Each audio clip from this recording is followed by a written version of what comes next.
Good afternoon, ladies and gentlemen. This is Jared J. Wallen, MD, board-certified urologic surgeon and men's sexual health specialist. This is the How to Use Your Device video with the Boston Scientific AMS CX as our model.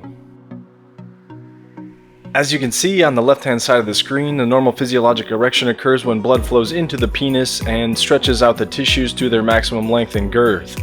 On the right side of the screen, you can see as the manual pump between the testes is pumped multiple times, up to 10 or 12 each time, the cylinders inflate and perform erection as similar to normal physiology as possible. These are the cylinders. They fill with the sterile fluid that's trapped within the sealed system that is moved from the reservoir to the cylinders by the manual pump in the scrotum. These are filled to the maximum length and girth of the corpora cavernosa and recreate physiologic erection. This is the pump.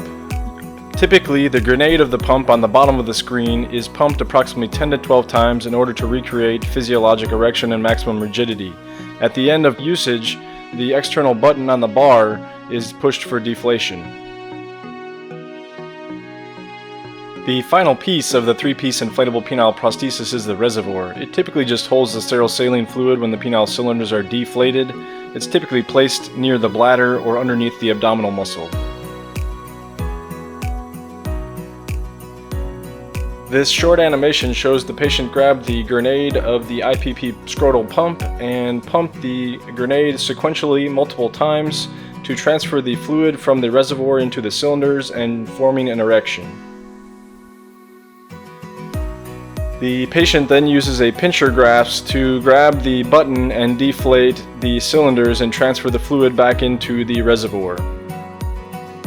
Thank you for watching our video about how to use the Boston Scientific AMS CX inflatable penile implant. Here are our websites. Please like, subscribe, or follow us and leave us a review and let us know how we did.